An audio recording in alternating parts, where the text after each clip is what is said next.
Kesepakatan. Mari kita sama-sama membuka di dalam Matius 18 ayat yang ke-19.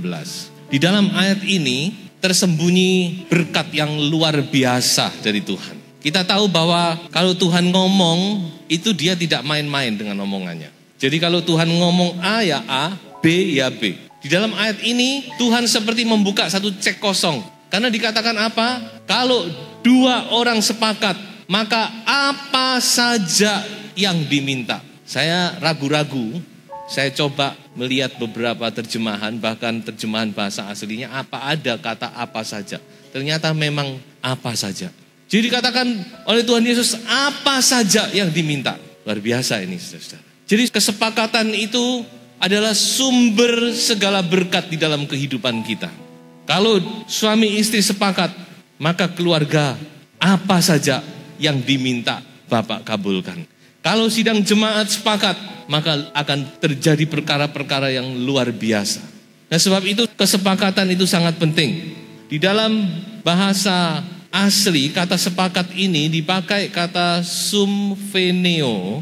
Dari kata sumfeneo, maka ada bahasa Inggris yaitu simfoni. Kita sudah ambil itu menjadi bahasa Indonesia. Simfoni. Kita bisa melihat, mendengar. Kalau satu tim itu sepakat, kompak, harmonis, maka musik itu akan terdengar begitu indah. Mungkin pemainnya biasa-biasa saja, tetapi kalau bisa sepakat, wah luar biasa. Sepakat, harmonis. Nah itulah saudara-saudara arti daripada kesepakatan. Artinya harmonis, serasi, kompak, setuju satu dengan yang lain. Dan ini sangat penting di dalam kehidupan kita karena Allah mencurahkan berkat bagi orang-orang yang sepakat.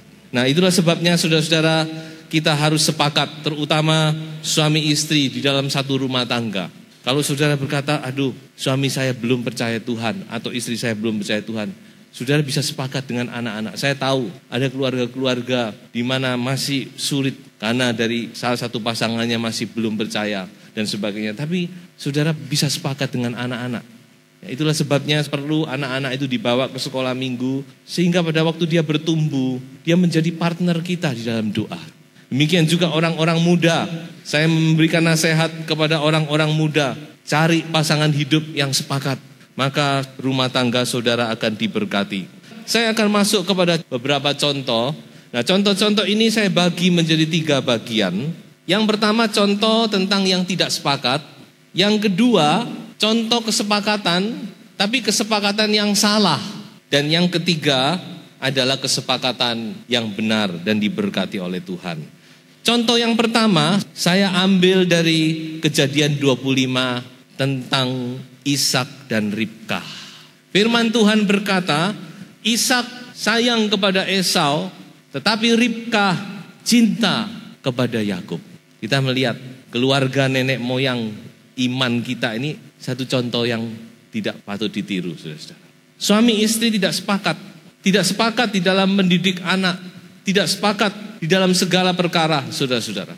Menurut pemikiran Ribkah, yang ingin supaya hak kesulungan itu jatuh kepada Yakub. Tetapi Ishak, dia berpikir hak kesulungan harus jatuh kepada Esau. Karena apa? Karena dia suka makan masakannya Esau, saudara-saudara. Perut. Dan kita tahu, saudara-saudara, apa yang terjadi antara Esau dan Yakub. Sehingga akhirnya kedua saudara ini bermusuhan satu dengan yang lain. Orang tua tidak sepakat, anak-anak yang menjadi korban. Ini satu contoh yang kurang baik, tidak sepakat. Kita lihat satu contoh lagi di dalam Hakim-Hakim pasal 5 ayat 15. Juga para pemimpin suku Isakar menyertai Deborah. Dan seperti Isakar, demikianlah Naftali menyertai Barak. Mereka menyusul dia dan menyerbu masuk lembah. Tetapi pihak pasukan-pasukan suku Ruben ada banyak pertimbangan. Saudara, Ini cerita tentang peperangan bangsa Israel dipimpin oleh Deborah dan Barak. Dan di dalam ini ada satu nyanyian. Dikatakan suku Isakar, dia menyertai Deborah, artinya mereka membantu ikut dalam peperangan. Suku Naftali menyertai Barak. Suku Naftali juga ikut membantu, menyertai, ikut masuk di dalam peperangan. Tapi dikatakan suku Ruben ada banyak pertimbangan. Menarik sekali di dalam terjemahan Indonesia bahasa sehari-hari dikatakan demikian. Suku Ruben tidak dapat menentukan sikap sebab di antara mereka tidak ada kata sepakat. Jadi suku Ruben ini tidak sepakat satu dengan yang lain, saudara. Satu mau perang, satu enggak, satu begini, satu itu. Akhirnya apa yang terjadi? Mereka tidak berbuat apa-apa. Peperangan sudah usai, kemenangan di pihak bangsa Israel. Dan suku Ruben tidak mengambil bagian apa-apa, tidak menerima kemuliaan dari Tuhan, saudara. Karena tidak sepakat. Kalau tidak sepakat, kita berbuat untuk Tuhan tidak sepakat, tidak terjadi apa-apa. Ini satu contoh. Suku Ruben tidak berbuat apa-apa, terus cuma ngomong tok, gegeran tok, tidak sepakat satu dengan yang lain, saudara. Mereka tidak melakukan sesuatu. Ini dua contoh tentang ketidaksepakatan. Jadi ketidaksepakatan itu, saudara-saudara, sangat fatal hasilnya. Dalam kehidupan kita, terutama dalam rumah tangga, kalau tidak sepakat satu dengan yang lain, saudara, kita tidak bisa diberkati oleh Tuhan. Harus ada sepakat, suami dan istri, saudara. Nah, bagian yang kedua, sepakat tetapi tidak benar. Makanya sepakat itu bukan cuma asal sepakat, oh kita sepakat. Tetap kita harus kembali kepada kebenaran firman Tuhan. Sepakatnya itu apakah berkenan kepada Tuhan atau tidak. Salah satu contoh saya ambil dalam kehidupan Abraham dan Sarah. Di dalam Kejadian 16, ketika mereka menanti-nanti Tuhan menggenapi janji, ternyata Sarah tidak kunjung hamil, maka mulailah mereka gelisah. Seringkali kita juga demikian. Kapan Tuhan menjawab doa? Kita mulai gelisah. Nah, rupanya dari pihak Sarah ini lebih gelisah, saudara-saudara. Akhirnya dia mempunyai inisiatif, bagaimana kalau kita mengambil Hagar untuk menjadi istrimu? Abraham setuju. Sepakat tapi mereka jalan menurut kehendak sendiri. Sepakat tapi tidak sesuai dengan firman Tuhan. Contoh yang kedua ini kita baca di dalam Kisah Rasul pasal 5 ayat 9, yaitu Ananias dan Safira.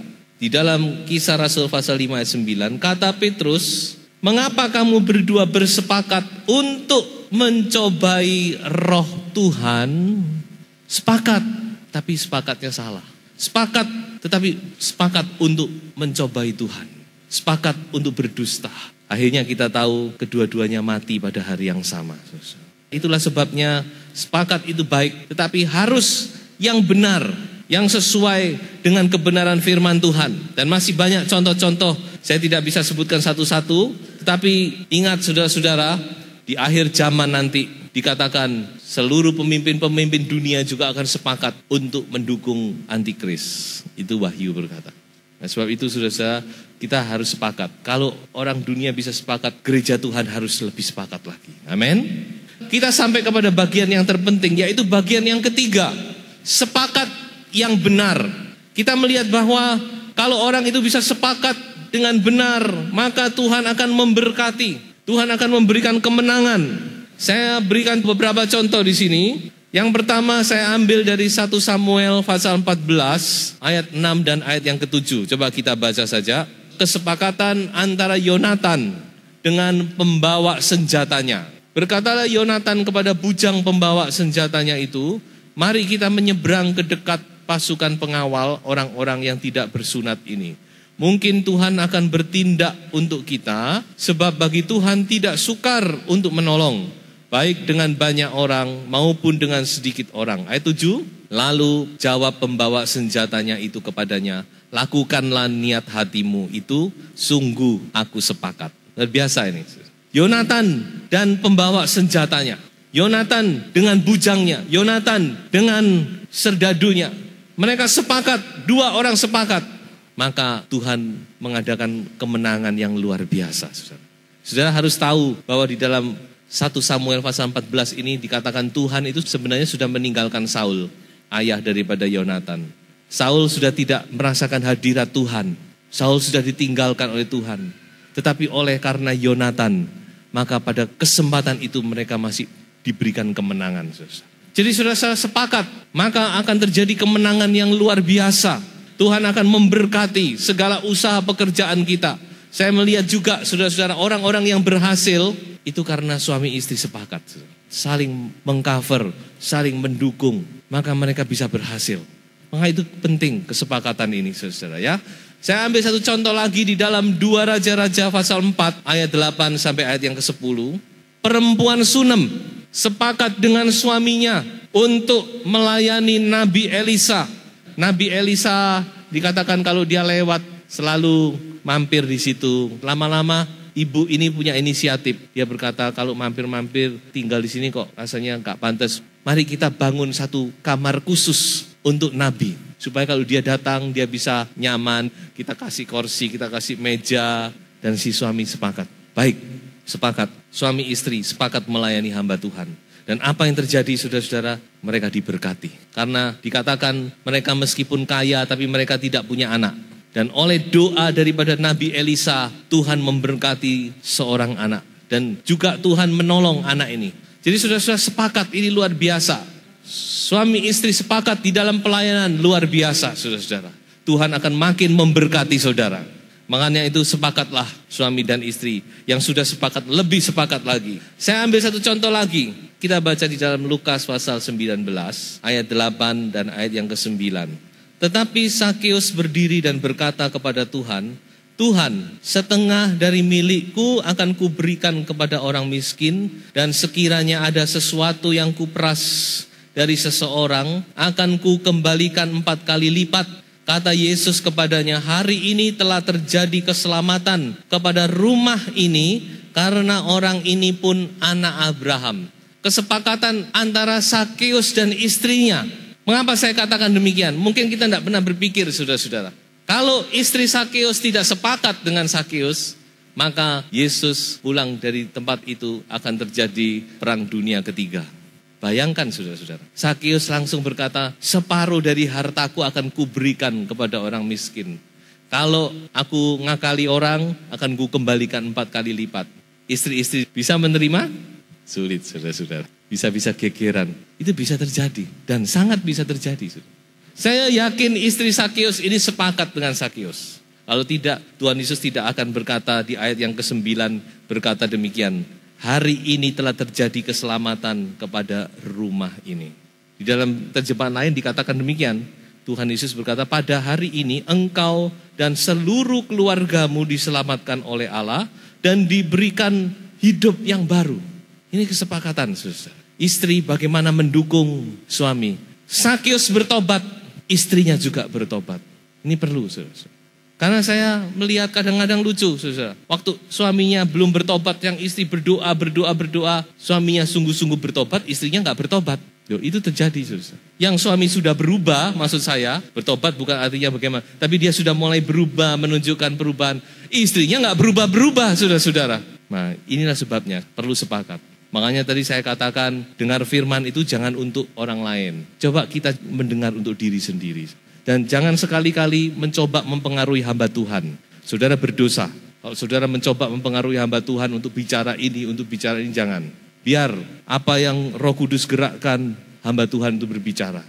Saudara-saudara, Sakeus dan istrinya sepakat satu roh. Walaupun mungkin istrinya tidak bisa langsung menerima, tapi saya yakin istri ini mendukung keputusan Sakeus.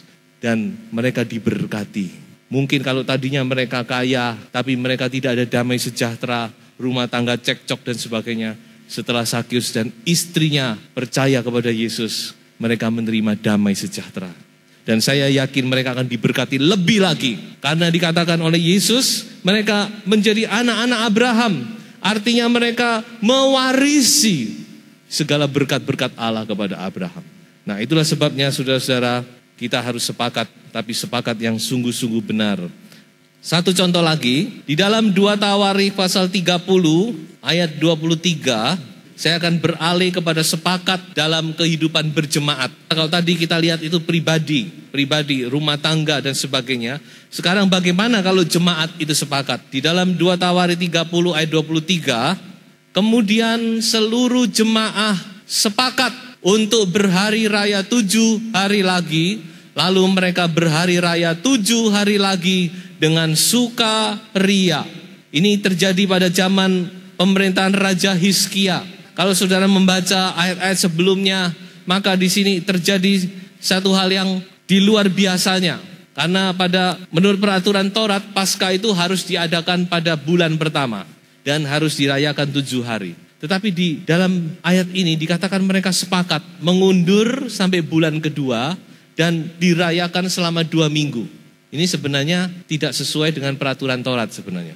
Tapi mereka sepakat, sama-sama rindu kepada Tuhan.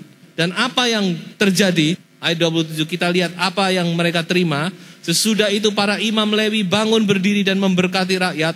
Suara mereka didengar Tuhan. Dan doa mereka sampai ke tempat kediamannya yang kudus di sorga. Kalau jemaat sepakat, Allah di sorga mendengar. Dan mereka menerima berkat-berkat yang luar biasa. Pemulihan terjadi. Saya juga ingat pada waktu murid-murid berdoa di kamar loteng Yerusalem. Dikatakan mereka bersehati, satu tujuan, satu jiwa. Mereka berdoa dan Roh Kudus dicurahkan.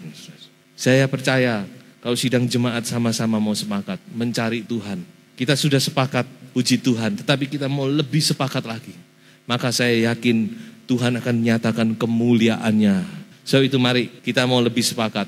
Suami istri mau lebih sepakat. Orang tua dan anak lebih sepakat lagi, saudara. Maka berkat-berkat Tuhan akan dicurahkan. Saudara minta apa saja. Tuhan Yesus berkata, 2 orang sepakat di bumi. Apa saja yang diminta, Bapa akan kabulkan.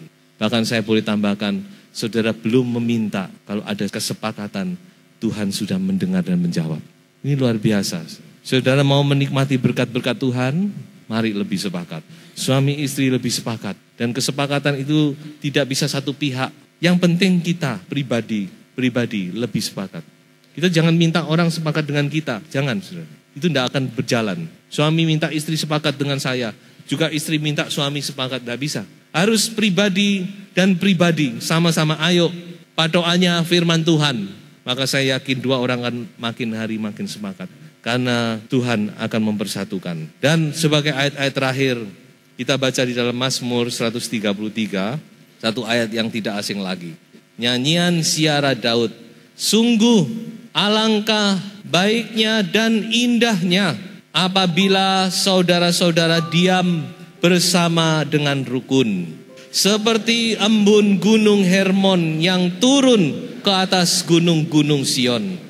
Sebab kesanalah Tuhan memerintahkan berkat kehidupan untuk selama-lamanya. Oh haleluya.